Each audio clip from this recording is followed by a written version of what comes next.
the Vice-Chancellor led the 7 candidates to Cumulus Mountain. When they reached halfway up the mountain, the Vice-Chancellor prepared to take a brief rest to call the roll. After checking, he realized that Lu Sheng was nowhere to be seen. Could he not have caught up yet? A fellow candidate commented that it seemed Lu Sheng had already been ahead of them earlier. Could it be that the Vice-Chancellor didn't see him? Shocked, the Vice-Chancellor stared ahead, wondering if Lu Sheng intended to rush straight to the summit. At that moment, 2 members from the Sea Dragon Martial Arts School reached the midpoint of the mountain. Senior brother Yellow Hair planned to rest here before proceeding, but Blue Hair suggested why not push directly to the top since she still had some energy left. Yellow Hair then explained that we are now at the cloud entry point, beyond which there are 5 stone steps hidden by the mist, known as the Ascension Path, symbolizing a direct ascent to the heavens. Blue Hair impatiently urged his senior brother to get to the point. Why are you beating around the bush? Yellow Hair explained that this place was once where Martial Saint Zhou Fuhai cultivated by enduring celestial fires and thunder, connecting spiritually with heaven and earth, and achieved the Martial Saint status. As such, remnants of Martial Saint Zhou's aura still linger here. Any martial artist under the age of 30 who comes here, if talented enough, and who walks the Ascension Path without stopping, might trigger the martial arts opportunity left by Zhou Fuhai, causing a heaven and earth phenomenon. What? Just as Blue Hair was about to ask what a heaven and earth phenomenon was, a loud noise came from the summit. Yellow Hair said, yes, that's the heaven and earth phenomenon. The clouds churn and the mists shift unpredictably. Anyone who can trigger such a phenomenon is destined to rise to Grandmaster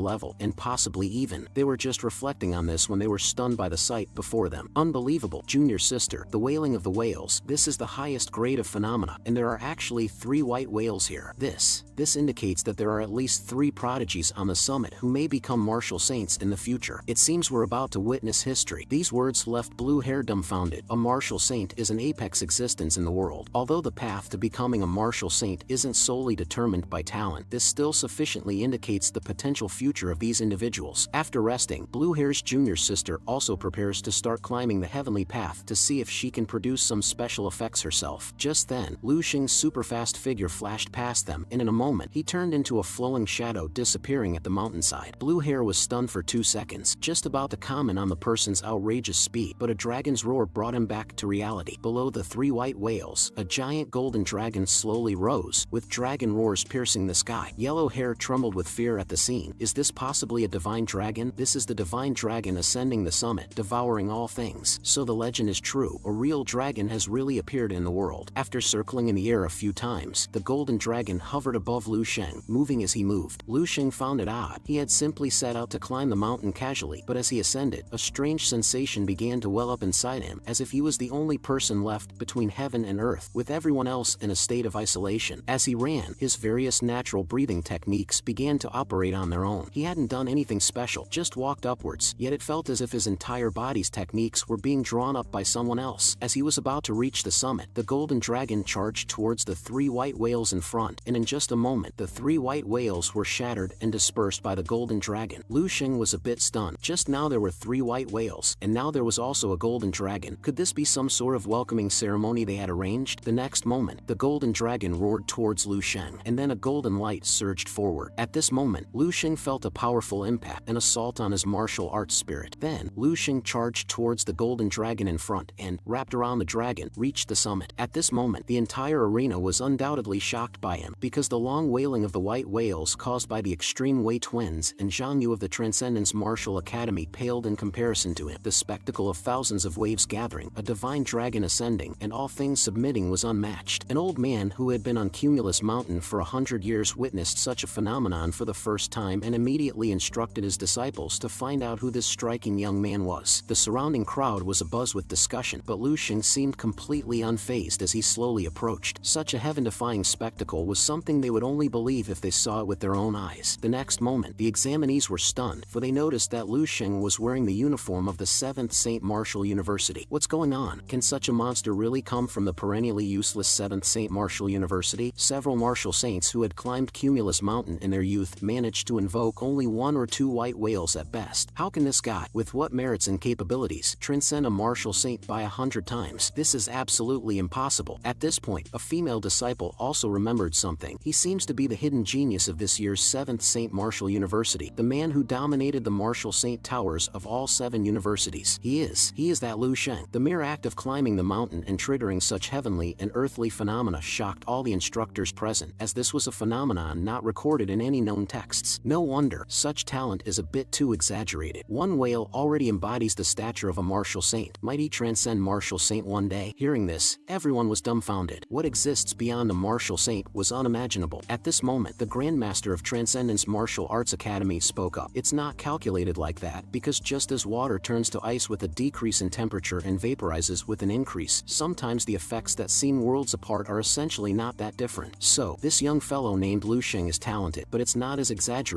as you all think, because the phenomena of Martial Saint Mountain are not specifically designed to test martial arts talent. Perhaps it's because his martial path destiny happens to be very similar to that of Martial Saint Zhou Hai, so it triggered a greater heavenly and earthly phenomenon than others. Or maybe many talents have already pulled on the threads of destiny before him, and this youngster just happened to fully activate the remaining destiny of Martial Saint Mountain, ultimately creating that stunning scene. Otherwise, according to what you say, is there something stronger than Martial Saint? Martial Saint is considered the heaven of this world. Do you think that's possible? Hearing Grandmaster Chi's analysis, everyone suddenly understood. Right, it's impossible for there to be an existence stronger than a Martial Saint. It's just like eating. You only feel full after the last bite. Although that said, it's undeniable that Lu Sheng indeed has an extraordinary aura, worthy of being someone Martial Saint Tan has noticed. The holy maiden watching Lu Sheng gave a meaningful smile, seemingly very curious about him. In the mountain hotel by evening, a large hand slammed the table to calm the others. Lian Jibei cursed, chiding the students for losing face. Look at you all. The other party just caused a little phenomenon, right? Lu Sheng isn't a grandmaster now. At best, he's just talented. You are the core elites of my Extreme Way Martial Arts Academy. Are you still afraid of a mere student from a martial university? Hearing the coach speak this way, everyone finally calmed down. One of the twins, Chao Qian, also said that even if Lu Sheng really has great talent, he is not yet a grandmaster. If he were to go all out and use secret techniques, Lu Sheng wouldn't be his match. Zhao Yu agreed with this approach, stating that if there's a chance, he would definitely crush Lu Sheng alive. Lian Jibei spoke with satisfaction. See, this is the spirit our Extreme Way twins should have. Saying this, Lian Jibei gave a wicked smile, proposing a small game for the two, which was to see who could encounter Lu Sheng first and beat him to death on live broadcast. As for dealing with the 7 St. Martial universities, he assured the twins that he would handle it, so they need not worry. In the rest room of the neighboring Transcendence Martial Arts Academy, a young girl was intently looking at her phone, which displayed a photo of Lu Sheng. As she gazed, her cheeks involuntarily flushed red. Just then, a man approached and asked, "Are you very concerned about Lu Sheng?" He then advised the girl not to focus too much on Lu Sheng because he felt that Lu Sheng's aura wasn't prominent, probably indicating that he hadn't even reached the phase of refining his martial will through his physical body. So, I don't think Lu Sheng could be a match for the Holy Maiden. Focus all your attention on the Extreme Way twins. They are the real challengers. 2 years ago, they already formed their Grandmaster wills, and by now they are likely already in the quasi-Grandmaster state. So, don't be deceived by phenomena. Lu Sheng might have great talent, but he is definitely not your match right now. Actually, the young girl had possessed the ability to see spirits since childhood. After seeing Lu Sheng ascend the mountain, she noticed a thick black fog enveloping the entire Martial Saint Mountain behind him. Later, in the hotel lobby, students from the 7 St. Martial universities were excitedly discussing Lu Sheng's power. Red hair from the 4th St. Martial University, watching Lu Sheng in front of him, shivered with cold, grateful that he had not chosen to confront this demon king head-on. Otherwise, the martial confidence cultivated over 4 years of university would have been shattered on the spot. Beside him, Hat Guy mentioned that he was a living example, wondering just how strong Lu Sheng's vital energy and blood must be to sustain such heaven and earth phenomena. Now that Lu Sheng's martial will has taken shape, if I were to confront him again, I fear the outcome would be even worse than last time. Just then, a pair of hands clapped him on the shoulder, urging him not to be too self-deprecating. The speaker was the principal of the 4th largest school. He is strong. Let him be strong. Just focus on walking your own path well. The old principal indicated that our 7 universities are essentially one entity. There's no need to view Lu Sheng as an opponent. After all, this generation has the best chance of securing first place for our 7 St. Martial universities. I really hope this kid can make us proud. He is destined to transform into a dragon one day. While everyone was still caught up in excitement, only the vice principal had a worried look. He didn't understand how his hints could be so clearly missed. As long as Lu Sheng kills that Lian Yi, no matter how the Extreme Way Martial Academy reacts, Tan Martial Saint will shield you from everything. All Tan Martial Saint wants is your commitment. Lu Sheng, the path you're taking is ultimately the wrong one. Lu Sheng wouldn't care about these comments, just to Tan Zhongyu. He's not qualified to be my master. At that moment, Lu Sheng noticed that the energy from the golden dragon that had entered his body not only greatly increased his strength but also added a giant whale pattern. Could it be that it was absorbed then? If so, he decided to name it the power of the divine whale. Just then, Lu Sheng sensed a murderous aura behind him, and turning around, he saw it was Lian Jibei, that old viper. I haven't even started and he's already targeting me. He's now a level 8 great grandmaster, and if I were to face him now, I'd have at most a 30% chance of winning. However, if I were to break through to grandmaster right now, form a blood pill with my vital energy and blood, and enter the martial god state, I could probably kill Lian Jibei in less than 20 seconds. Lu Xing couldn't help but smirk, realizing the other party had started to target him. He decided to just wait quietly, letting the pre-written script unfold step by step. If anyone dared to interfere, he would crush them all. Meanwhile, a cameraman was frantically looking for a good shooting spot. Seeing the photographer so busy, Lu Xing casually asked, "Is it a live broadcast?" "Yes, the setup is almost done. Unfortunately, we arrived too late. I heard there was a magnificent phenomenon just a while ago, but there are 2 days of competition left. We might still see something." Just then, a voice hushed the entire venue. The speaker was Jiang Yi from up front, this year's chief organizer standing in for Tan Zhongyu. The national martial arts competition officially began. The matches would be determined by a draw, and soon everyone had their match numbers in hand. Meanwhile, Lu Xing's match number was 0135. Who could his opponent be this time? Just then, a yellow-haired guy cautiously asked from behind, "Excuse me, are you Lu Xing?" As Lu Xing looked puzzled, the boy introduced himself as a student from Eastern Peace Martial Arts University, basically a fellow townsman. "I've long heard the great name of Lu Xing, and seeing you today, you truly stand out. I dared to strike up a conversation today because my cheerleader juniors said they know you." Seeing this, Lu Xing quickly smiled and waved. "Ah, it's Pikachu and you guys. Indeed, it's been a long time." Pikachu was thrilled to be greeted by Lu Xing. "Indeed, very powerful. Now, just being in his presence, I feel it's hard to breathe. The pressure is immense. Setting aside the heavenly and earthly phenomena from this morning, I feel that for the first time in my life, I look up to someone of my age as someone I cannot transcend." Seeing the two knowing Lu Xing, all the surrounding students showed envy and encouraged them to maintain this relationship. Who knows what benefits it could bring in 10 or 20 years? How to maintain? Maintain what? There is no longer just a gap between us, but an unbridgeable chasm. Jiang Yi slowly spoke up about several martial arts gym participants who hadn't arrived, hence several match numbers, including Lu Xing's 0135, would automatically advance due to buys. Well, that saves the trouble of climbing onto the stage. Let's just watch the strength of this year's participants from below. Above were multiple stages in simultaneous action, but only photographers and referees could freely move around there. The rule was that if you were forced out of the 20 square meter stage or surrendered, you lost. Next to them, a small team was fervently cheering on their senior brother, and Lu Xing also thought their senior brother was quite strong. "Wow, senior brother is so impressive. This year our martial arts hall can definitely make it into the top 100. But the fallen yellow hair appeared unconvinced. The judge comforted him not to feel too bad, noting that these martial arts gym disciples were already among the best in university and had further honed their skills after graduation, surpassing us in both talent and time spent training. Yellow hair, undeterred, spat disdainfully, claiming that if anyone his age dared to face him, they wouldn't stand a chance. But Lu Xing felt that a loss is a loss. Many people like to use age or training time as excuses, but the fact is that in a life or death battle, your opponent won't care about your age and hold back. The strong never make excuses, and the dictionary of the truly strong doesn't include failure. Martial arts disciples have an age advantage when facing martial university students, but martial university students have a superior martial training environment because they have access to various resources within the university, whereas martial arts disciples must secure their resources on their own. This is probably why the age limit has been extended to 30 years. The first round of the competition ended quickly, and the next round was set to start with match number 0135 Lu Xing against 0247 Jiang Yuan. But just as he was about to enter the ring, Jiang Yuan suddenly collapsed to the ground, declaring his surrender. This completely baffled Lu Xing, who was just stepping onto the stage. At that moment, Jiang Yuan trembled and muttered, "Am I crazy? Me, fight the Demon King?" Bai Hengchuan himself was so frightened by one punch that his martial will almost collapsed. Since the second round still couldn't start, Lu Xing was getting frustrated, and his anger made those nearby tremble in fear. At this time, Lian Jibei's snake-like gaze fixed on Lu Xing, as he had just learned through insider information that the 3S mission Lu Xing was undertaking was to kill his own son. After 2 hours of thrilling matches, the third round finally began. Platform number 4, Lu Xing stretched his muscles, hoping there would be no mix-ups this time. However, outside the ring, Lu Xing was blocked by a crowd and couldn't squeeze through. In response, he emitted a burst of purple psychic energy, scaring a path through the crowd of students. An irate spectator disapproved of Lu Xing's method, prompting Lu Xing to land a left hook on the man's waist, sending him flying back, tongue out, to collapse unconscious on the steps. These youngsters are so impulsive, starting with fierce energy right away. Remember, you struck first. During the third round, Lu Xing waited on the platform for 2 minutes, but his opponent was nowhere to be seen. Jiang He then shouted, "Jiang Wang from the Southern Dragon Martial Arts School, it's your turn to come on stage, otherwise it will be considered a forfeiture." At that moment, a student from the audience shouted in surprise, "The guy Lu Xing just knocked out was Jiang Wang. Oh, what a coincidence. Another half hour passed, and the third round was almost at its end, nearing the selection of the top 100 competitors. As the fourth round began, Lu Xing continued his streak of knocking out opponents with a single punch. Members of the Sea Dragon Martial Arts School commented on Lu Xing's strength, noting that Yu Jinghong, who was among the top 20 in the last competition, couldn't even make a single move against him. If it were you against him, you probably wouldn't stand a chance either. Red Hair suggests a trial attempt, but if all else fails, I would resort to my last ace. Although that move was custom made by your master specifically to counter the Extreme Wei twins and Zhang Yu from Transcendence, using it on Lu Xing now wouldn't be a loss. You still have a chance to make the top 4. Standing on the balcony, the three people continually watched Lu Xing, and Lian Jibei hadn't expected Lu Xing to actually have some substance. But this is good. If it were only Zhang Yu from Transcendence Martial Arts School, the pressure at this competition would be too small for you. Lu Xing, this excellent whetstone might just help you advance to Grandmaster, as the two from Extreme Wei displayed extremely greedy and lewd expressions. Perhaps at this moment, only Zhang Yu from Transcendence Martial Arts School could truly sense the dread of Lu Xing. Seeing his junior sister elevating Lu Xing so highly, Yellow Hair, the senior brother, immediately responded, while Lu Xing is strong, he's at best on the level of the Extreme Wei twins, perhaps even less. What, sister, don't you have confidence? No, that's just the spectacle seen by ordinary people. I possess a unique sense of awareness. In my eyes, I can clearly perceive the danger Lu Xing poses. Now, I just hope to face him at the very end, where conceding might not look too bad. Another 2 hours passed, and Jiang He announced that the 7th round was about to begin. This round would determine who advances into the top 10 nationwide. Lu Xing was up first again in this round, and he heard that his opponent, Wang Xin, also graduated from the 7th St. Martial University, practically making him a senior brother. Lu Xing considered whether to be a bit more gentle in the upcoming match. Wang Xin hadn't expected to face Lu Xing in the 7th round, but remembering his secret technique made him less nervous. However, using it here meant no chance for the top 3. The corpulent referee shouted, "Start." Lu Xing let his opponent make the first move, as a gesture of respect to a senior. Feeling provoked, Wang Xin retorted, "Before I graduated, I held the top spot on the 7 Saints list for 2 years." Lu Xing gave him a thumbs up. "That's really impressive. Make sure to give it your all later." This scene completely dazzled the audience below. Wang Xin used the secret technique, blood ignition, which could boost his strength by 50% for a short period, but he wouldn't be able to exert force again for a month after using it. As Wang Xin executed the blood ignition savage blade tri-strike, his blade surged forward like a crescent moon. Seeing this, the corpulent host shouted, "Oh no, trouble's coming." But just as the blade came within 1 centimeter of Lu Xing caught the long blade between 2 fingers. Lu Xing's azure aura surged. "Didn't I tell you to go all out?" As he spoke, he punched Wang Xin, sending him flying dozens of meters away. Wang Xin lay on the ground, severely injured and barely alive. Even an eagle strikes a rabbit with all its might. How do you not even understand this basic principle? Alright, I'll give you another chance. Use whatever secret techniques you have to unleash your potential. Any remarkable moves you've got. Which eye of yours saw me not giving my all? I even used my secret trump card. With that, Wang Xin passed out, and Lu Xing won the match. Lu Xing had intended to go easy, but a light punch had unexpectedly knocked out his opponent. Lu Xing was puzzled. What happened? He passed out just like that. Did I hit too hard? I barely used any force, and I didn't even bring out the stellar force. Well, it doesn't matter. The intention was clear. I gave him a chance, but if he chose to hold back and didn't give his all, he can't blame anyone else for losing. At this point, the audience from Sea Dragon Martial Arts School watched in disbelief. Wang Xin was their candidate to compete against the Extreme Wei twins and Transcendence Zhang Yu. While they could accept a loss, since in martial arts there's always someone better, they couldn't fathom that he didn't even withstand a single punch from Lu Xing. What level of strength did Lu Xing possess? And what did Lu Xing's final words mean? Was it mockery? How infuriating. Seeing the referee standing dumbfounded, Lu Xing urged the referee to quickly announce the results of the match. Number 0135. Lu Xing wins and advances to the finals. The referee had been so shocked that he had frozen in place. Originally thinking of stopping Wang Xin's powerful move, Lu Xing swatted him down like a mosquito. What kind of extraordinary plus students have appeared in this edition? At this moment, the loudest cheers were undoubtedly from the 7th St. Martial University. The students below were shouting at the top of their lungs, "Demon King, Demon King." This was the most prestigious moment for the 7th St. Martial University in many editions. Even if Lu Xing just sat there doing nothing, he could still make a bunch of girls swoon. However, hearing the title Demon King, Lu Xing felt it was too much of a teenage fantasy. Now, in the spectator stands, everyone was whispering about his control-level boxing skills, his unparalleled physical strength, and how he had knocked out Wang Xin, previously among the top 3, without even using fierce energy. Looking at this, even the Extreme Wei twins wouldn't stand a chance against Lu Xing. Not necessarily. After all, the Extreme Wei twins are no ordinary people. Who knows how much they've grown in these 2 years? Jiang He told everyone to stop guessing. As all all will be revealed tomorrow. Truly worthy of being a seedling chosen by Tan Zhongyu martial saint, indeed a being that defies common logic. Meanwhile, the Extreme Wei twins, having heard some insider information from somewhere, learned that Wang Xin had been overconfident this time and hadn't used his full strength. What a fool. We were just starting to pay some attention to him. But this is good. The brighter Lu Xing's halo shines, the more dazzling our own will be when we defeat him. While everyone was busy discussing, only Zhang Yu was trembling because she noticed that the shadow around Lu Xing seemed to be spreading even further. As night fell, Lu Xing felt that today's matches ended too quickly, even without a proper warm-up, and hoped that tomorrow's matches would be more exciting, especially looking forward to what it would feel like to take down a great grandmaster. Just then, several notifications sounded. Come to think of it, he hadn't even checked today's message yet. Awesome, bro, you're on TV again. Aim to bring home another national first place. Lu Xing had apparently forgotten that today's competition was being broadcast nationwide, so he reminded his sister to ensure their parents don't watch tomorrow's live broadcast. If you truly wish for mom and dad's well-being. When his sister asked why, Lu Xing didn't know how to respond, but he honestly told her that he didn't want their parents to see him killing someone. After sending this message, he sighed deeply, then quickly added that he was just kidding because there might be bloodshed in tomorrow's match, and he didn't want to worry their parents. His earlier words indeed startled his innocent sister, making her think that Lu Xing was going to kill someone tomorrow. Even if she prevented their parents from watching the live broadcast, they would find a way to watch the recorded version. Thinking of this, Lu Xing smiled wryly, realizing that since he couldn't stop his parents from watching, he would have to stop the broadcast itself. And with the moon shining beautifully, Lu Xing decided to go out for a walk. At the same time, outside, Zhang Yu was complaining about the freezing weather, nearly 20 degrees below zero. However, the stars were clear and bright. Even the Milky Way was visible. Just then, a pair of large feet slowly approached from behind, startling her into petrification. Do people always run off at the sight of me? Am I that scary? Even though the names in the spouse section of my dream database keep increasing, why does it seem like my luck with the opposite sex is always so bad? The fleeing Zhang Yu, gasping for breath, crouched nearby, stealthily peeking because she saw that Lu Xing's black mist was even more terrifying than during the day. Zhang Yu was shocked. What kind of sorcery is Lu Xing wielding that his black mist can even obscure the sun, moon, and stars? At a banquet before the finals, Lu Xing's eating prowess truly frightened the cafeteria ladies. Meanwhile, Lu Xing turned his head and was surprised to find Zhang Yu still sneaking glances at him, unsure of her intentions. I know I'm handsome, but this is a bit much, isn't it? Ahead, Bai Hunchuan from the 4th St. Martial University was being teased by a few students from Extreme Wei Martial University, including one of the Extreme Wei twins, Chao Can, who boldly declared, if we meet during the match, I'll give you a thrill. Hearing this, Bai Hunchuan broke out in a cold sweat, aware of the rumors that almost everyone who faces him ends up severely injured or worse. Chao Can chuckled lasciviously, admitting he sometimes found it hard to control the intensity of his blows. However, this group dared to block the path of Lu Xing, the king of dining, who didn't care and just walked forward. Excuse me, please let me through. Who the hell is blind enough to bump into me? When he realized it was the handsome Lu Xing, Chao Can became even more excited. Even you, Lu Xing, will kneel down and call me daddy. Admit defeat now and you might avoid some bruises. Lu Xing grabbed Chao Can by the neck with one hand and asked him what he said, and Chao Can could only cough awkwardly, feeling as though his life was completely in someone else's grasp. Lu Xing coldly said, try waving your hands in front of me again. At this moment, Chao Can started seeing his life flash before his eyes, foaming at the mouth, tears and snot streaming, feeling like he was about to die. Just then, a loud voice shouted, stop. Suddenly, Lian Jibei jumped forward rapidly and burst forth with a powerful aura. The finals of the martial arts tournament haven't started yet. If you want to be disqualified, go ahead and try something. Having vented his anger, Lu Xing let go and explained that he was just joking and asked Coach Lian not to mind. Chao Can, squatting on the ground, coughed up blood and spewed out expletives at Lu Xing. However, Lu Xing simply smiled and patted Chao Can on the shoulder, saying, your neck is very pretty. You should go home to your mom. Even Lian Jibei couldn't stand the embarrassing scene and hurriedly urged Chao Can to go back. Chao Can, nervous and stuttering, claimed it was just an accident, and even someone as dull as him knew that Lian Jibei was angry. Lian Jibei cares a lot about his reputation, more so than his student being beaten. He was more concerned about Chao Can embarrassing their Extreme Wei Martial Academy. Meanwhile, the surrounding audience was abuzz with comments. Chao Can, usually so formidable in front of them and one of the feared Extreme Wei twins, seemed unable to resist at all in front of Lu Xing. How strong is this Lu Xing really? Could it be that he has already advanced to Grandmaster? Although Lu Xing was on the verge of losing his temper and wanted to attack Lian Jibei, starting a fight here might turn him into a wanted criminal and endanger his family, so he decided to wait. That day was fast approaching. Soon, in the Extreme Wei Martial Academy's resting room, Chao Can was frantically apologizing, claiming he had been careless and didn't anticipate Lu Xing's sneak attack, which led to his quick defeat. Unexpectedly, this statement drew wild mockery from another member of the Extreme Wei twins. You deadbeat, say that one more time and see what happens. Yo, got bullied outside and now you're taking it out on your own people? At that moment, Lian Jibei interrupted. You need to figure out how to wash away the shame you've brought on Extreme Way. Chao Kan fervently made a promise to the retreating figure of Lian Jibei. Coach, please rest assured, I will not make the same mistake twice. The final competition officially commenced. Before the match, several vice principals approached Lu Xing for a quiet word. The Extreme Way twins have dominated several martial arts tournaments. Their strength should not be underestimated. Even though you've gained some advantage beforehand, don't let your guard down during the match. Watching Lu Xing's figure as he took the stage, the vice principals smiled to each other. It looks like this year, it might finally be our turn to win the championship. Vice Principal Zhao could only hope for the best now. They had reached the stage, and it was unclear how Lu Xing would explain himself to Tan Marshal Saint later. The 8th round was to start with each competitor heading to the arena to draw their opponent's name. However, Lu Xing soon sensed something fishy about the draw, because the final match of the 8th round turned out to be Seven Saints Martial University's Lu Xing versus Extreme Way Martial Academy's Chao Kan. Even the bystanders couldn't believe such a coincidence. It seemed Lu Xing's draw was tampered with, but considering how Lu Xing had effortlessly defeated Chao Kan with a single move this morning, the odds of victory seemed high. Yet some spectators disagreed, attributing this morning's quick defeat to a sudden sneak attack by Lu Xing. Watching Chao Kan raging helplessly below the stage, Lu Xing pondered for a couple of seconds, then responded with a light smile, infuriating Chao Kan even more. At that moment, Jiang He intervened, instructing unauthorized personnel to leave the arena as the first match was set to begin. Martial University's Bai Hengchuan versus another Extreme Way twin, Sky Pole star Zhao Yu. The principal advised Bai Hengchuan to not be too nervous and to do his best. Bai Hengchuan approached the stage with a grim face, well aware of Zhao Yu's formidable reputation. This was certainly going to be a tough battle. Lu Xing casually told Bai Hengchuan to just go for it and not be afraid. Damn, is Lu Xing actually concerned about me? The next moment, Lu Xing turned to add, if you get killed, I'll avenge you. Hearing this, Bai Hengchuan internally screamed in frustration, but given his lack of strength compared to his opponent, he could only outwardly thank Lu Xing for his concern. Lu Xing responded that there was no need for thanks as they were all students of the Martial University. Facing one of the Extreme Way twins, Bai Hengchuan was giving his all, knowing a moment's inattention could be fatal. The audience was filled with anticipation for this match. As soon as the fight started, Zhao Yu began a barrage of taunts, mocking Bai Hengchuan as trash. Bai Hengchuan doesn't waste any words and charges forward, but Zhao Yu easily dodges. Bai Hengchuan continued swinging his sword in rapid rotations, but his lightning-fast blade strikes still couldn't keep up with Zhao Yu's speed. Although Bai Hengchuan knew he was outmatched, he didn't expect the gap to be so vast. His best efforts hadn't even touched his opponent. The crowd was also shocked by Zhao Yu's agility, suspecting that he must be nearing the control state to exhibit such terrifying skills. With no other option left, Bai Hengchuan resorted to his ultimate move. Since you're so good at dodging, try this, he declared, lifting his sword and spitting out, come on, Extreme Ice Seal. As he invoked the powerful ice spell, the ground and Zhao Yu were entirely engulfed in ice. Bai Hengchuan looked up triumphantly. Looks like it worked, but before he could relish the moment, Zhao Yu's figure vanished. It turned out that Bai Hengchuan had only trapped a decoy. Before Bai Hengchuan could recover from his shock, several figures attacked from behind, eliciting a terrible scream from him. What a fool, so easily tricked. Bai Hengchuan collapsed, unconscious. Staff members quickly rushed to check on him, finding that his injuries were severe, 4 broken ribs and nearly every limb fractured. Despite this, Zhao Yu continued to deride Bai Hengchuan from the stage, scoffing at his inability to withstand even a single strike. Zhao then turned his attention to Lu Xing, muttering, you're next, Lu Xing. Lu Xing knelt beside Bai Hengchuan. You really went through a lot. It's a pity you weren't injured more severely, then I'd have a reason to kill him. Bai Hengchuan looked up at Lu Xing with admiration, sensing a powerful presence swirling inside him like a mighty golden dragon. As Bai Hengchuan pondered the nature of Lu Xing's golden dragon, the second match of the finals officially began. This battle features Transcendence Martial Academy's Zhang Yu against Flame Dragon Martial Academy's Peng Hong. As soon as the match starts, Zhang Yu begins with her eyes closed, misleading her opponent about her combat potential given her delicate appearance. Suddenly, her eyes snap open and her aura skyrockets dramatically. It turns out, Zhang Yu is a fearsome mindweaver. Peng Hong's body erupts with electricity, steel fortification technique. However, his technique stands no chance against her formidable psychic abilities. He quickly finds himself begging for mercy, calling her sister and ultimately surrendering, securing Zhang Yu's victory. The terrifying aura she displayed even shocked the nearby referees. Her psychic power is estimated to be at level 4, quite impressive indeed, holding about 20% of my strength. Meanwhile, Zhang Yu notices Lu Xing watching her and suddenly dashes away, covering 50 meters in a single step. Why does every girl run when they see me? Could it be that my appearance is too intimidating? Lu Xing wonders, noticing similarities with another character, Xiaolin, who also flees upon seeing him. The final match of the day is set set between 7th St. Martial University's Lu Sheng and Extreme Way Martial Academy's Chao Kun. Even before stepping onto the stage, Chao Kun's coarse voice can be heard making rude remarks. This match is highly anticipated as the day's highlight, expected to be thrilling given the similar skill levels of the two fighters. Unlike previous matches that ended too quickly due to disparities in strength, Lu Sheng effortlessly hops onto the stage with one hand. "Here I am, bro, finally my turn." Seeking to reclaim his dignity, Chao Kun decides to start by intimidating his opponent psychologically. He immediately cites Rule 32 to Lu Sheng. If an opponent is accidentally killed during the match, under reasonable circumstances, no liability is incurred. So, Lu Sheng, do you get what I'm implying? Okay, let's start already. The referee wisely scoots aside, wary of getting caught in their crossfire. Next, Lu Sheng begins doing the National Middle School radio calisthenics. Tell Chao Kun to show all his tricks now, transform if he needs to, so he won't complain about unfairness after losing. Chao Kun unleashes his strongest technique, Demon Extreme State, which allows him to briefly boost his combat power by dozens of times. He then launches himself at Lu Sheng in a frenzied state. Lu Sheng is both bewildered and oddly familiar with this. Why does this feel so familiar? In the last tournament, he swept through the competition using just the first form, acclaimed as the strongest below the Grandmaster level. Now having advanced to the second layer, just how terrifying must he be? Although Zhang Yu can tell that Chao Kun is powerful now, something about his aura feels off, not quite human, reminiscent of an exotic beast. The vice principals suddenly stand up. How is this possible? He's emitting an aura akin to that of a Grandmaster. This is bad. Lu Sheng might be in danger. Lu Sheng also senses that something is odd about this aura. Although it seems stronger than a near Grandmaster, there's something off about it. Could it be that he is a mutant martial artist? Beside them, Lian Jibei laughs. Now let you all witness the terror of Extreme Way. Haha, Chao Kun, you really steal the spotlight. Lu Sheng is yours. I'll take Zhang Yu then. Just after transforming, Chao Kun starts trash-talking Lu Sheng, urging him not to even think about surrendering. Then, countless fists appear in front of Chao Kun. His special technique, the Martial Illusion Fist. The attack turns into an energy tornado flying towards Lu Sheng, startling everyone in the audience. This is no longer a match, it's a direct attempt on his life. On seeing this, Jiang He shouts for the assistants to prepare safety measures. Chao Kun, furious, advances towards Lu Sheng. Lu Sheng, I want you dead. The tremors in the arena also shake the spectator stands, and the audience is terrified by Chao Kun's power. Seeing this, Lian Jibei smirks slightly. Now, Lu Sheng is done for. Even a Grandmaster would surely die from this. As the smoke clears, Lian Jibei and others are shocked, because even at his most powerful, Chao Kun's strongest attack did absolutely nothing to Lu Sheng. Who could believe this? Lu Sheng slowly speaks up. What, is that all? Don't you have a third, fourth, or even stronger trump card? Chao Kun was completely flustered by Lu Sheng's question. So you've got nothing left, huh? Petrified by Lu Sheng, Chao Kun kept retreating. Hey, I heard you're called the Extreme Way Demon Extreme Star. Then check out my punch called Exploding Star Fist. At this moment, Chao Kun had completely lost his previous momentum, trembling as he looked up, while Lu Sheng's fist, large as a sandbag and fiery like a deity, loomed above Chao Kun. Lian Jibei and others couldn't sit still anymore and shouted for them to stop. Chao Kun, with a face like death, knelt before Lu Sheng, his body's meridians ruptured and on the verge of death. Lian Jibei, furious, flew towards the center of the arena. Lu Sheng, you bastard, how dare you try to kill my disciple? As Lian Jibei's fist was about to strike, several vice principals jointly blocked his attack. At this point, the conflict seemed to have escalated significantly. One of the vice principals urgently reprimanded Lian Jibei. What do you think you're doing? Just as the situation was about to explode, Jiang He stepped in to stop both parties. Everyone here is above the level of a Grandmaster. What does it look like, intervening in a student's affairs? Lian Jibei accused Lu Sheng of intentionally killing someone, specifically a future rising brightness of the Extreme Way Martial Arts School. As he spoke, Chao Kun coughed lightly while medical staff rushed to the scene. The vice principal said, there's always some friction in competition, and since your person is okay, let's leave this matter behind. At this point, Lian Jibei couldn't erupt in rage on the spot, but a vicious plan started forming in his mind. Thus, the victory in this match is awarded to Lu Sheng of the 7th St. Martial University. The audience was astounded, shocked by Lu Sheng's formidable strength. Some said that Lu Sheng's abilities had reached the level of a Grandmaster, otherwise, he wouldn't have been able to block the second layer of the Demon Extreme State. Others argued that Lu Sheng hadn't yet reached the Grandmaster level, otherwise, he wouldn't have hidden behind the vice principal and must have just used fierce energy to block Chao Kun's attack. From this battle, it appears that Lu Sheng is already the champion of the tournament, and any further matches would just be formalities. At only 18 years old, he is truly terrifying. This also signifies that the era dominated by the Extreme Way twins has ended, and a new era under the reign of the Demon King Lu Sheng is beginning. Back in the audience seats, the vice principal called to Lu Sheng, there's no bloodless struggle in martial arts. As long as it wasn't intentional, it's not your fault. Don't overthink it. If someone dies, it's because their skills were inferior. The school will support you against the pressure. There isn't only one level 9 extreme way martial saint in this world. Lu Xing, trembling, replied, "Is that so? Then I'm relieved." The vice principal never expected that someone as strong as Lu Xing would still feel fear when facing a real grandmaster. If someone truly understands and does not fear the majesty of a grandmaster, that would be 1 in 10,000. Yet, Lu Xing is exceptionally talented, and it's too much to ask for him to also possess such courage and character. It's a pity, though, because to become a disciple of a martial saint, being outstanding isn't enough, which is really regrettable for Lu Xing. At this moment, however, Lu Xing was internally laughing, quite pleased with his own performance. But soon it will be the final part of the plan, to have Lian Jibei died by my hands. Surely, he would wake up laughing in his coffin. Soon, the drawing for the semi-finals of the 9th round began. Only 4 contestants remain, with the weakest, Deng Rui from Heaven and Earth Martial Academy, hoping to draw the little lowly Zhang Yu. After all, he got to the final mostly by sheer luck. Both Chao Qing and Lu Xing are tough opponents. Only Zhang Yu is like a normal person, not only cute but also moderate in her attacks. If she accidentally hits too hard, she even sends someone to apologize. Truly a perfect little angel of martial arts. Indeed, luck is also a part of strength, and things turned out just as he wished. The second match was Chao Qing against Lu Xing. Chao Qing, don't worry, you still have time to buy some insurance, and if you don't have any, I can recommend a couple of good ones. A friend of mine just died, and his insurance paid out the next day. Already nervous, Chao Qing quickly brushed off Lu Xing's hand. Yo, why so nervous? If I kill you, wouldn't your Extreme Way Martial Academy's great grandmaster Lian Jibei have to kill me? Chao Qing trembled as he spoke. Good that you know. Also, do you think I'm a waste like Chao Kuan? Lu Xing laughed. Of course not. I think you're even more of a waste than Chao Kuan. After the mockery, Lu Xing waved and walked away. Afterwards, Chao Qing immediately went to tattle to Lian Jibei, no doubt embellishing his story. Upon hearing it, Lian Jibei set out to tear Lu Xing apart with his own hands. From seeking help behind the vice principal to the recent mockery of Chao Qing, all of this was within Lu Xing's plan. Because to kill Lian Jibei, it must be justified, making everyone believe it was deserved. After all, it's because I'm not strong enough that I need to be cautious and operate within the rules set by others. If I were strong enough, I could completely ignore all influences, and no one would care if I killed someone like Lian Jibei, who deserves death anyway. True power is about breaking the rules, setting new ones, and then using those rules. After all, saving humanity from martial arts disasters can't be achieved by someone who just follows the rules. I must strive to become stronger. Soon, the first match between Zhang Yu and Deng Rui officially began. After 5 minutes of fighting, Zhang Yu won. Although Deng Rui lost, managing to save face in front of these monsters felt like a win for him. As the next match approached, Jiang He quietly worried about potential complications, since neither competitor was easy to handle. But for the audience, it was exciting. They heard that Chao Kuan's spine was almost broken by Lu Xing, thankfully rescued in time. These Extreme Way twins deserved it, having paralyzed many each year and severing their martial arts, all suppressed by the might of the Extreme Way Martial Saint. And it's said they have more than just these dirty deeds. Seems like it's true what they say. Scoundrels naturally grind down other scoundrels. Lu Xing is set to fight Chao Qing. It seems like Chao Qing won't be able to manage his bathroom visits alone anymore. If he gets crippled, he might as well change his name to Crippled Star. Faced with everyone's taunts, Chao Qing has no mood to respond, because as a member of the Extreme Way twins, he has never feared anyone except those above Grandmaster level. Usually, he's the one who exerts pressure on others, but why does he feel such fear facing a peer of the same level now? As he was distracted, Lu Xing called out to Chao Qing that it was time for him to take his beating on the stage. But Chao Qing couldn't show weakness, at least not verbally. Hey, Lu Xing, you still have time to grab a cold weapon now. Don't say later that I bullied you. Hearing this, Lu Xing's eyes gleamed as he spoke in a low voice. Do you really want to die that badly? Faced with Lu Xing's sudden imposing aura, Chao Qing instantly backed down. Pfft, all bark and no bite. Let's get on the stage. I don't believe you're that strong. At this moment, the audience is in an uproar. Chao Qing is still wondering how Lu Xing will attack, thinking he can dodge whatever comes his way. But the next moment, Chao Qing is dumbfounded because Lu Xing is just standing there quietly, making no move to attack. Moreover, Chao Qing can feel that just by standing there, Lu Xing exudes a terrifying presence that permeates the air, leaving him no room for escape. The next second, Chao Qing psyched himself up. If Lu Xing wasn't going to come at him, he'd take the initiative and break the pace. Saying this, Chao Qing launched himself like a rocket toward Lu Xing, and Chao Qing immediately drew his sword, his body bursting into flames as he unleashed his ultimate move, Stellar Poke. This move dazzled the audience. What a stunning strike. Even the vice-chancellors couldn't help but exclaim, admitting they'd struggle to handle such a sword thrust themselves. The next moment, Jiang Yi gasped because Lu Xing's figure had vanished. At the same time, Chao Qing's sword shattered. Chao Qing had never imagined his proud strike would end like this. The next second, Lu Xing stood behind him, taunting, sorry about breaking your dagger, but you're just too slow. Chao Qing turned around, and Lu Xing's figure disappeared again, then reappeared surrounded by a massive blue aura engulfing Chao Qing, nearly nearly breaking his morale. You're still too slow. Chao Qing was nearly driven mad. Then, Chao Qing covered his ears and knelt down, realizing he couldn't even see Lu Shen. Just then, Lu Shen grabbed him from behind, lifting him up. Hey, are you here to be funny? Have you lost your nerve already? Ready to give up? Let me go. Gale winds. Facing the onslaught of slicing winds, Lu Shen chuckled. You call this wind? Lu Shen then released Chao Qing, and in the moment Chao Qing started spouting trash talk again, he vanished once more. This disappearance felt as though he was still right there, but because of his extreme speed, he was invisible to the eye. Chao Qing looked around wildly. In the next moment, multiple afterimages of Lu Shen appeared before him. The audience was stupefied. So many afterimages indicated an incredible speed. Speaking, countless afterimages of Lu Shen had already surrounded Chao Qing, and Lu Shen kept taunting him, saying that if Chao Qing could touch him, it would count as Chao Qing's win. The vice-chancellor watched this scene in disbelief, because the nature of afterimages is a visual residue, a phenomenon caused by the eye receiving signals before the visual memory fades. He thought that producing 5 or 6 afterimages in a short time was already impressive, but Lu Shen's display was truly terrifying. Chao Qing angrily swatted at the afterimages, repeatedly shouting, "Fake, it's all fake." At this moment, his sanity was starting to fray. He believed there was only one real figure, and he was sure he could find it. But just then, Lu Shen's hand rested on Chao Qing's head, murmuring, "Crescent divine wind." Ultimately, Chao Qing lay on the ground with his limbs broken. This counted as avenging by Hong Chuan. The referee then announced the match was won by 7th St. Martial University's Lu Shen. The crowd was still abuzz, wondering who could beat such a formidable person at his level. Red-haired brother watched Lu Shen and couldn't help worrying about Zhang Yu's upcoming match. As Jiang Yi began announcing the next match between Zhang Yu and Lu Shen, Zhang Yu quickly stood up and raised her hand to declare her defeat. After just one glance at Lu Shen, she fled the scene in fear. It's really strange. This girl runs away every time she sees me. But in Zhang Yu's eyes, Lu Shen was like a dark source, a monster lurking in the shadows. Fighting him would be a fool's errand, just out of treatment. Bai Hongchuan didn't expect the finals to end so abruptly, but who could argue? After all, it was 7 St. Martial Universities that had won the championship. This time, our 7 St. Martial Universities in martial arts could finally hold our heads high. Half an hour later, Jiang Yi's declaration, this National College Martial Arts competition finally concluded perfectly. In another female dormitory, there was a frenzy of shouting, "Wow, Yang Yuan, look, your boyfriend won the championship. He's so handsome." Yang Yuan responded shyly, "He's not my boyfriend, just a classmate." Yet, as she saw him standing at the pinnacle, her heart genuinely rejoiced for Lu Shen. Meanwhile, his little sister was dancing with joy by the TV. Yay, yay, Big Brother is the champion of the National Martial Arts competition. Lu's dad excitedly picked up his phone, ready to call relatives and friends to go out for a celebratory meal. However, his daughter urged the parents to hold off. Big Brother's awards ceremony hasn't started yet. It's his shining moment now. Inside Eastern Peace Martial University, pink-haired Jing Dandan was watching Lu Shen's glorious moment. Green hair tried to get pink hair to let go of Lu Shen, arguing that Lu Shen, now at such heights, was no longer from our world. But the lovesick pink hair said that it was fine this way. She could still see news about Lu Shen and even send messages to him, although he wouldn't see them or reply. Inside the Eastern Military District, Instructor Qin excitedly exclaimed, "Damn, Lu Shen is awesome. The chief commander is going to be thrilled. His investment in those bits of beast marrow liquid really paid off." Dong Qingxue argued it might not be certain. Although Lu Shen had promised to join the Eastern Military District immediately after graduation, and he wasn't the type to be ungrateful, what if he couldn't make it? Don't forget who was behind the 7 St. Martial Universities. Marshal St. Tan Zhongyu has had his eyes on Lu Shen for a long time, and it's likely that he will officially announce taking Lu Shen as his disciple after this competition. Can the chief commander's influence really outmatch a Martial Saint's? Instructor Qin was thoroughly disappointed, initially thinking that he would soon be heading to battle alongside Lu Shen. However, Dong Qingxue assured that such a day would come, as Area 85 had discovered new dungeon fissures, and they needed to head out for a mission immediately. But in the next moment, Dong Qingxue was shocked, because at that time, Lu Shen was raising his hand and loudly proclaiming, "I challenge Grandmaster Lian Jibei. In fact, I came to this competition to appreciate the skills of the many experts and to temper my martial arts spirit." Pointing to the audience below, he expressed his disappointment with the contestants. "All the competitors here are trash, especially the Extreme Way Martial Academy. What a disappointment. The so-called Extreme Way twins that you were all so hopeful about are just rubbish. They haven't even learned a bit of the Extreme Way heritage. Extreme Way Martial Academy. I think it's all just a facade." With each taunt, Lian Jibei below the stage became so enraged that veins were throbbing, and he wanted to tear up Lu Shen right there. Unable to contain himself, Lian Jibei asked Lu Shen what he meant. "I mean nothing by it. I came here intending to use the strong fighters of Extreme Way to temper my martial able to break through the Grandmaster level, but I didn't expect your Extreme Way twins to be so weak. Therefore, I want to challenge the peak Grandmaster of Extreme Way, Lian Jibei, here." Upon hearing this, the expression on everyone's face across the nation contorted. Everyone knew Lian Jibei was at the peak of Grandmaster level, a level 6 challenging a peak Grandmaster. What's going on? Has Lu Xing gone mad, or does he no longer care for his own life? From Dong Qingshua's perspective, it might be possible to guess Lu Xing's intention. Perhaps Lu Xing wanted to use a Grandmaster as a blade to pierce through the final barrier. If he succeeds, he would become the first Grandmaster under the age of 20 in the history of Dragon Nation. After Lu Xing spoke, Lian Jibei eagerly jumped onto the martial platform. "Lu Xing, you're arrogant enough, but remember not to let me beat you to death later." Lu Xing declared that life and death were fated on the platform, and he asked that Grandmaster Lian not hold back. The vice-chancellors below the stage were puzzled. If Lu Xing wanted a Grandmaster for sparring, any of us could have sparred with him. Why did he specifically choose Lian Jibei? Could it be he's afraid we wouldn't go all out, so only Lian Jibei would truly try to kill him? Vice-chancellor with glasses always felt that Lu Xing's intentions weren't just about breaking through the Grandmaster level. Jiang He stroked his beard appreciatively. This young man is truly 1 in 10,000 to reach such heights at his age. His temperament and courage are extraordinary. Then he quietly instructed his subordinates to keep an eye on things, making sure that Lu Xing wouldn't get injured. His subordinates reassured Jiang He. "The vice-chancellors of the 7 St. Martial Universities are even more nervous than us." Lian Jibei was puzzled. Even if Lu Xing is strong, he's still just at level 6, while I've been a Grandmaster for over 20 years. How can this kid be so arrogant? With both parties consenting, Jiang He announced the start of the match, but reminded them to keep it controlled and to stop at the point of contact. At that moment, Lu Xing smiled, finally getting what he had been waiting for. Lian Jibei burst out with a green aura. "Kid, do you feel the pressure of a Grandmaster?" To deal a fatal blow to Lu Xing and not give others a chance to rescue him, Lian Jibei even activated his mutated state. But at that moment, Lu Xing was already rapidly approaching Lian Jibei with the same idea of a straightforward duel to the death. As Lian Jibei wondered about Lu Xing's incredible speed, Lu Xing slowly spoke in front of him. "I have a punch, and I'd like to invite Grandmaster Lian to embrace death." After speaking, the long-lost divine illumination of the Underworld King scripture activated, massively boosting his vital energy and blood. The solar grasp of the stars condensed, and a compressed version of the fire element gathered in his hands. Finally, stellar force explosively activated, marking the first use of the divine whale Dharma aspect power in reality. Lian Jibei was stunned at that moment. Then, like a sun, intense heat exploded at the center of the martial platform. Realizing the extreme danger of the energy inside, Jiang He immediately flew towards the fireball. "No, we need to stop this now." The high-density flame energy engulfed Lian Jibei the moment it made contact, consuming him instantly. When the smoke cleared, only Lian Jibei's feet remained. As Jiang He landed, he immediately called for a halt. Lu Xing calmly responded, "What's the matter, Grandmaster? Do you also wish to fight me?" Seeing this, Jiang He was 90% baffled and 10% flabbergasted. He could not believe that Lu Xing had just killed a peak Grandmaster in seconds, and was now considering challenging him, an 8th-level Great Grandmaster. At this moment, the Vice-Chancellor seemed to be still in a dream. Lian Jibei was actually killed by Lu Xing, not even leaving a body behind. It seems that Lu Xing was not merely using the pressure of a Grandmaster, he was challenging one. The audience was pinching their faces in disbelief. Was Lu Xing really just level 6? The next moment, the Vice-Chancellor slammed the table. It seems he knew what Lu Xing was planning to do. Lu Xing probably intended to challenge the Martial Saint from the beginning. He doesn't even care about becoming a disciple of the Martial Saint. He doesn't think much of Tan Zhongyu, the Martial Saint. Seeing the Vice-Chancellor's expression, Lu Xing smiled openly. It seems the Vice-Chancellor finally understands my approach. Elder Jiang was shocked. Could it be that Lu Xing had premeditated this? And he's not even 19 years old yet. Truly terrifying. After that, Elder Jiang said he would report the incident to the Extreme Way Martial Arts School and Tan Zhongyu, advising Lu Xing to behave prudently. But Lu Xing seemed indifferent, thinking that the old man was not going to take action himself, which was a pity as he had hoped to gauge the gap between himself and an 8th-level Great Grandmaster. Just then, a large hand grabbed Lu Xing. Turning around, he saw it was the Vice-Chancellor with glasses, who was anxious to immediately take Lu Xing down the mountain. "Hurry, come back with me to the 7th St. Martial University, and then to see Martial Saint Tan. You've really caused a mess this time. Lian Jibei is no ordinary Grandmaster." Hearing this, Lu Xing said, "I know. He is the brother of Martial Saint's wife, Lian Su." "Damn, you knew and still dared to do this? Now, probably only Tan Martial Saint can protect you." However, Lu Xing clapped his hands and refused the Vice-Chancellor's kindness. "I don't need protection." The Vice-Chancellor cursed in frustration. "Are you mad? Even if you're not afraid, what about your family and friends? They could get dragged into this. You're still young. Some things shouldn't be done impulsively, lest you regret them later. Let's go. It'll be too late once the Lian family hears the news." "Yeah, once the Lian family gets the news, it'll be too late. So Vice-Chancellor, I can't go with you just yet." The Vice-Chancellor was again Lian startled by Lu Xing's actions, as he could guess what Lu Xing was planning to do next. So, he told Lu Xing to hurry back and that he would wait for him in the capital. Looking down the stairs, Lu Xing smiled slightly. Let's see, my Grandmaster speed. With such terrifying speed, the Vice-Chancellor was starting to lose grasp of Lu Xing's realm. Meanwhile, Lu Xing's family, having just seen on TV that Lu Xing was challenging a Grandmaster before the signal was lost, panicked and quickly bought tickets for the next train to visit Lu Xing. Lu's mother was so anxious that she burst into tears, asking if there was a faster train. Lu's father asked Qinghe to come and comfort Lu's mother, but Qinghe didn't know how to make it better. I'm dying of worry too. That's a Grandmaster he's challenging openly. That's no ordinary fighter. Just then, Qinghe's phone rang. It was a call from Lu Xing to reassure them. He explained that the broadcast had been cut off because there was no signal on the mountain, and assured everyone that he was safe, urging his family not to worry. He mentioned that the challenge against the Grandmaster was just for show. After explaining everything, everyone decided to refund their tickets and return home. The only thing that puzzled his sister was why such a show had never happened before, but appeared this year. Meanwhile, in a corner of the train station, several pairs of eyes were secretly watching the sister and her family. Report, they're heading back now, and we've been keeping an eye on them. They were agents sent by Chief Commander Yu Fei to covertly protect Lu Xing's family. As he watched the news on his phone, he couldn't help but reflect, a 19-year-old who can slay a Grandmaster peak. This young man is destined for greatness. After coming down the mountain, Lu Xing immediately went to Fashion KTV. He was afraid of losing his loved ones and everything else, but he was more afraid of living the rest of his life under the watchful eyes of those four. Just as he reached the door of the private room, Lu Xing activated his psychic perception and quickly detected the weeping Lian Yi. Lian Yi, covering his face, cried out, not knowing who had killed his father, only that his family had ordered him to come home immediately. Just as he was about to leave with his assistant to return to his family, Lu Xing blocked his path. Lian Yi, is it? Your dad Lian Jibei sent me to pick you up. He said he really wants to see you. Meanwhile, at the side of Lian Jibei's sister Lian Su, a man with green hair was kneeling, recounting the whole incident to her. After listening, Lian Su didn't believe a word, knowing her brother was a coward who liked to bully the weak and feared the strong, and would never dare accept a challenge from another Grandmaster in person. The man with green hair trembled as he spoke. Lu Xing, who killed Grandmaster Lian. He's a level 6 martial artist. Upon hearing this, Lian Su's glass shattered in her hand. There's a limit to jokes. A level 6 martial artist killing my brother? Even if he's a newbie, he's not an idiot. Please, calm down, madam. This Lu Xing must have made a sudden breakthrough to Grandmaster right before the act, which is how he managed to defeat Grandmaster Lian. Hearing this, the mentally unstable Lian Su burst into mad laughter. I just knew my rookie brother couldn't possibly be killed by a level 6 martial artist. Lian Su laughed and then started crying. So the other guy is a martial arts prodigy. Huh? Then don't blame me. After her outburst, Lian Su immediately instructed the man with green hair to take action, ordering him to go kill Lu Xing first. But the man with green hair argued that this was inappropriate, as the two had been killed in a formal duel, with mutual agreements to absolve responsibility, and martial arts rules shouldn't blame others. Saying this, the mentally unstable woman forcefully grabbed the man with green hair by the neck. What then? Should my brother just die in vain? Absolutely not. The next moment, a text message on her phone made Lian Su even more distraught. Fine, dead. Everyone's dead, right? Since none of you want to help me, then don't blame me. Meanwhile, elsewhere, Fu Jianming spent his days loitering around his daughter's former school, just to catch a glimpse of anything related to his daughter. Even seeing girls who looked a bit like his daughter would make him treat them as if they were his own. The girls, seeing an old man staring intently at them, hurried away in fright. At this moment, Lu Xing slowly approached and saw Fu Jianming still picking up trash. Lu Xing yelled from behind, Fu Jianming, I've come to ask you for money. After speaking, Lu Xing tossed a bag in front of Fu Jianming and said, they say a Grandmaster must not be insulted. Even in death their bodies shouldn't be cut up like pork, so there was no choice. I could only bring Lian Ye's head alone. Then, Lu Xing handed over a previous photo to Fu Jianming. Now I can return this to you. Take good care of it. By now, Fu Jianming's eyes were soaked with tears, and he was no longer the fool. He hadn't expected that the young man before him had truly avenged him. With a choked voice, he thanked Lu Xing, repeatedly bowing to him as he walked away until Lu Xing's figure had gradually disappeared. After leaving, Lu Xing received a call from the vice principal with glasses. The vice principal urged Lu Xing to hurry back, explaining that he had informed Marshal Saint Tan about Lu Xing's situation. Marshal Saint Tan has formally decided to take Lu Xing as a disciple and promised to shield Lu Xing from all pressures from the Extreme Way Martial Academy. But Lu Xing flatly refused. I'm not coming back. Hearing this, the vice principal was shocked and expressed his confusion. Vice principal, you should be in your office right now, right? Behind you, through that large floor-to-ceiling window, you should be able to see that thing. Do you mean the Martial Saint Tower? Vice principal, do you know what I intend to do after becoming a Martial Saint? I plan to shatter the high tower so that everyone may chant my true name. After saying this, he hung up the phone. In his office, Tan Zhongyu spoke coldly. Since he doesn't want to, let let it be. You shouldn't feel regretful. He has his own path to walk. Although his ideas are very naive, well, it has indeed been many years since I've seen such an interesting junior. The next moment, the vice principal said, Lu Sheng is targeted by the Extreme Way Martial Arts School because of us, and you surely know the character of Lian Su. Tan Zhongyu's expression turned icy. This is the path he has chosen himself. He ought to know all the consequences. But you do have a point. Let Hua Yu protect his family. With her there, his family of 3 should be safe. As for the rest, there's no need to mention. Although the vice principal did not understand why Lu Sheng wanted to shatter the high tower, that was all he could do to help Lu Sheng. Initially, Lu Sheng had not refused the goodwill of Provincial Governor Xiaopingnan, but now he had outright rejected an invitation from the martial saint, who was a million times greater than Xiaopingnan. As for the consequences of refusing the martial saint, Lu Sheng had not yet considered them. After all, under the martial saint, I would only become another martial saint, but what I aim to become is a transcendence martial saint, possessing the absolute strength to level everything. Only then will I truly save the world. As soon as the Extreme Way martial saint returned, he barked, You sent Zhuang Kuei? That little beast killed 2 of my Lian family. Lian Jibei was just a useless grandmaster. His death is no great loss, but Lian Yi was our last direct descendant. This cannot be forgiven. The Extreme Way martial saint was somewhat speechless. Doesn't Lian Yi still have a few illegitimate children? What does that matter? He wants to end our Lian family line. Why shouldn't I send Zhuang Kuei to kill him? Lian Su became more agitated as she spoke. One was my brother, the other my nephew. Even if they were good for nothing, they were still my last blood relatives. They died without even leaving whole bodies behind. Hearing this, the Extreme Way martial saint sighed lightly and said, I'm not blaming you. While Zhuang Kuei is quite capable, he is still a bit lacking and might not return successful. After all, he is someone Tan Zhongyu has his eyes on, and Tan will surely send protection for Lu Sheng. Just one person from the Bright Jade Hall, together with Lu Sheng, would ensure Zhuang Kuei stands no chance. At this moment, Lian Su walked over and clung to the Extreme Way martial saint. My dear, then help me by sending a more skilled fighter there. No need. I'll send the 12 shadows along with Zhuang Kuei. That should achieve the effect you want. Lian Su was thrilled. You really do love me after all. Extreme Way martial saint pushed her away abruptly. Of course I'll help you, but you've gone too far this time, secretly passing the Extreme Way's secret scrolls to Zhuang Kuei. Hearing this, Lian Su responded angrily. So what? What other way could I have to enlist an Extreme Way ancestral star if not for that? What else have you ever given me? The next moment, Extreme Way martial saint's voice was ice cold. I do not want there to be a next time. After that, Lian Su slumped onto the bed, frightened. She could feel the killing intent in Extreme Way martial saint's voice just now. Meanwhile, at 3 Seasons Airport, Peng Huayu emerged from the airport. What? I've just finished my mission. Why the rush? What's that? Under 19 and he's slain a grandmaster. This guy is even more formidable than Xing Yuzong back in the day. Looks like Bright Jade Hall is about to gain another fierce warrior. You say he rejected Tan martial saint and killed the Lian family line. Now he thinks he can handle it all by himself? That's just crazy. Why do you still want me to go then? The other end of the phone explained that martial saint is merciful. Although he couldn't take him under his wing, he didn't want to see such a promising talent destroy himself. This time your opponent is the Kuei star of the Extreme Way's 28 mansions, Zhuang Kuei, whose strength is at the quasi-level 8, about the same as yours. The next moment at the Lu family home, Lu Shen smiles as he opens the front door. Hi, I'm back. Hearing Lu Shen's return, his sister excitedly comes forward to ask about his whereabouts. Lu Shen, you worried us to death. Didn't you say you'd be back by noon? And now it's late at night. Saint Dad, seeing Lu Shen return, is happy to have a couple of drinks with him. Lu Shen excitedly tosses a backpack to his sister, an action that she complains about. Bro, why are you like this? I am a girl. So what? There's a gift for you in there. Don't you want it? Seeing that he brought her a gift, his sister instantly turns into a docile kitten, grabbing the backpack and heading to her room while shouting, I finally understand why you don't have a girlfriend. You're such a typical guy. Hearing this, Mom also smiles contentedly. Almost 19, you should find a girlfriend instead of all this fighting and killing. Just then, Lu Shen senses someone watching nearby and announces he's stepping out for a bit. I'll be back soon. Mom warns Lu Shen not to be gone too long. Dinner will be ready in 15 minutes. Okay, 15 minutes is enough. Walking down a path, Lu Shen suddenly says, You've really been working hard during this time. Hat Guy appears and bows. It's all part of the job. No need for thanks. Watching Lu Shen's departing figure, Hat Guy feels a fear he's rarely experienced with people, akin to the first time he faced a high-level exotic beast on the battlefield. Following this, Lu Shen asks Hat Guy to send his regards to Chief Commander Yu and tells him that the promise he made back then might soon be fulfilled. Just then, his sister comes out and calls, Lu Shen, come home for dinner. As Lu Shen walks, he releases his soul perception, checking for any strong presences within a 500-mile radius. It seems no one will come tonight. A week quickly passes by, and Peng Huayu has been monitoring Lu Shen's surroundings without a blind spot for a week. What's with this Zhuang Kuei? It's been a week. Even a tractor would have arrived by now. If he doesn't show up, am I supposed to keep waiting here forever? Logically, he should have arrived within 4 or 5 days. Could it be that this quasi-level 8 expert has procrastination issues. Just then, a subordinate walks out of a cafe. Sir, Peng Huayu of Bright Jade Hall, ranked 13th, is inside. The subordinate was about to suggest he avoid the area, but at that moment Zhuang Kuei arrogantly said,